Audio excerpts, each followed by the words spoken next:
دنیا میں چل کیا رہا ہے اور کون سی جاب اپرچونٹیز ہیں, کیسے کہہ اپنے رہے آپ ہیں کو آؤ تیار بھیجو کرنا ہے. بچوں کو. تو یہ ہمیں بھی یہ بھی ذرا بات کرتے ہیں اس کا. دیکھیں یہ انیشیٹو لیا گیا کل بھی اور بڑے عرصے بعد لیا گیا. خیر کہ اوورسیز پاکستانیز کا کنونشن باقاعدہ ہوا اسلام آباد میں, پہلا کنونشن اس کو کہا جا رہا ہے جس میں بڑی تعداد میں اوورسیز پاکستانیز نے شرکت کی, اور آج اس کا دوسرا دن ہے جس میں بزنس کمیونٹی سے بہت لوگ, ایکسپرٹس, پروفیشنلز بہت زیادہ تعداد میں انہوں نے شرکت کی. ان کے تحفظات بھی سنے گئے, ان کی شکایات بھی سنی گئی. سسٹم کو بہتر بنانے کے لیے, ریمیٹنسز کو بڑھانے کے لیے, فورن ڈائریکٹ انویسٹمنٹ کو بڑھانے کے لیے کیا کچھ کیا جائے, یہ ساری باتیں ہوئیں. تو کل کے دن کیا کچھ ہوتا رہا اور آج کیا فورسی کیا جا رہا ہے, ہمیں مدثر علی چیمہ صاحب نے جوائن کیا ہے, ان سے ہم ذرا بات کریں. صاحب بہت شکریہ آپ نے ہمیں وقت دیا. کیسی یہ کانفرنس ابھی تک جا رہی ہے, کل کا تھوڑا سا احوال ہمیں بتائیے, اور آج کیا ہے ایجنڈے پر؟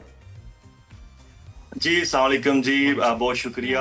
ایکچولی یہ فرسٹ ٹائم پاکستان کی تاریخ میں ہو رہی ہے کانفرنس, اور ہمارے لیے بڑی خوشی کی بات ہے ایز اوورسیز پاکستانی, کیونکہ اس طرح کا پلیٹ فارم پہلے ہمیں ملا نہیں تھا. اور یہ 70+ کنٹریز کے آلموسٹ 1500 لوگ موجود تھے کل بھی, اور آج بھی انشاءاللہ موجود ہوں گے.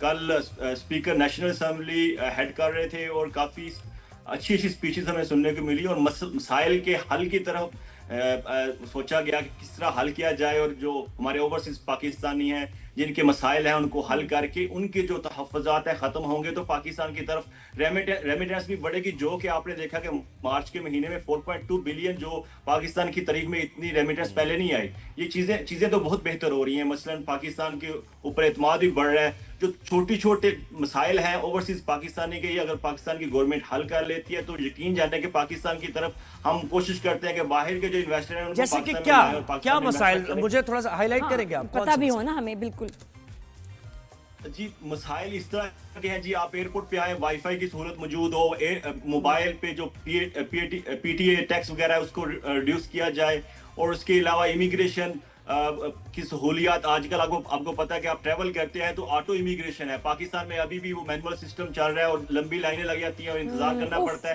یہ اس طرح کے مسائل ہیں. اور اس کے علاوہ جو زمینوں پہ قبضے ہو جاتے ہیں, اور دوسرا نیشنل اسمبلی میں اگر ریزرو سیٹس اوورسیز پاکستانیوں کو ملیں گی تو وہ بھی اپنے مسائل کو, اور اگر وہ نیشنل اسمبلی میں موجود ہوں گے تو ادھر بیٹھ کر وہ اپنے مسائل کو اور مزید اجاگر کر سکیں گے. اور جو ان کے ایکسپیرینسز ہیں باہر کے, آپ کو پتا ہے کہ آپ جب ڈیولپڈ کنٹریز میں ہوتے ہیں تو آپ کو پتا ہوتا ہے کہ اس ملک نے کس طرح ڈیولپ کیا ہے, اور آپ نے ادھر زندگی گزاری ہوتی ہے, 15 سال 20 سال گزارے ہوتے ہیں, تو ان کا آپ کو بہت سارا ایکسپیرینس ہوتا ہے. تو جب آپ نیشنل اسمبلی میں ہوں گے تو آپ اپنا بھی ایکسپیرینس بھی شیئر کریں گے اور تجاویز بھی دیں گے. اچھا مدثر صاحب, ایسے جو اوورسیز پاکستانیز ہیں وہ انویسٹ کرنا چاہتے ہیں, کن سیکٹرز میں انویسٹ کرنا چاہتے ہیں, آپ کیا چاہتے ہیں کہ پاکستان کی ترقی میں کیسے اس کا حصہ بنے؟ What do you have in mind? جی ایکچولی میرا ایک جو میرا نظریہ ہے, جو میرا ویژن ہے, اس کے حوالے سے میں کہتا ہوں پاکستان میں کچھ چیزیں ہیں جو بالکل چینج ہونی چاہیے. بالکل جو ہماری پالیسیز ہیں وہ چینج ہونی چاہیے. ہمیشہ یہ ہوتا ہے کہ جب بھی ہم اوورسیز پاکستانی کو اٹریکٹ کرتے ہیں تو وہ سب سے پہلے اگر انویسٹمنٹ کرتے ہیں تو ریئل اسٹیٹ میں کرتے ہیں. ریئل اسٹیٹ ایک امپورٹنٹ سیکٹر ہے, لیکن وہ ایک دیر پا, اور پاکستان کہ عوام کے لیے کوئی ایسا نہیں ہے کہ جابز کریٹ ہوں, وہ اس سے ملک کی جو ہے وہ ترقی, مثلا وہ ریونیو بڑھنا شروع ہو جائے. ایک سائیڈ ہے, مطلب بس ایک ایسپیکٹ ہے, اس کے علاوہ بہت کچھ ہے. تو کہاں انویسٹ کرنا چاہتے ہیں اوورسیز پاکستانی؟ ایک تو ہم چاہتے ہیں نا, ہماری چاہتے ہیں, ہماری خواہش ہے, آپ لوگوں کی خواہش کیا ہے؟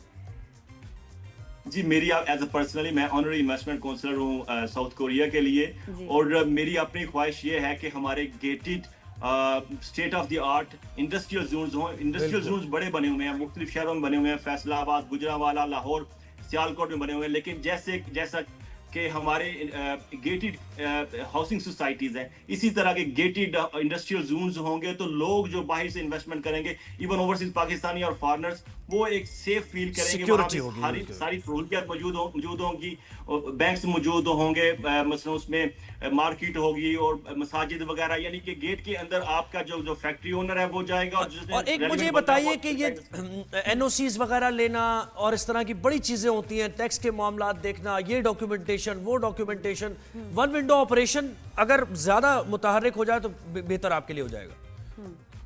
جی جو مین چیز ہے, جو جہاں پہ زیادہ رش ہے, جیسے سعودی عربیہ ہے, انگلینڈ ہے, امریکہ میں جہاں پہ زیادہ کمیونٹیز ہیں, وہاں پہ ایمبیسی میں جا کے اتنا رش لگ جاتا ہے. آج کل تو آئی ٹی کا دور ہے, اور گھر بیٹھے لوگ اپنا آئی ڈی بھی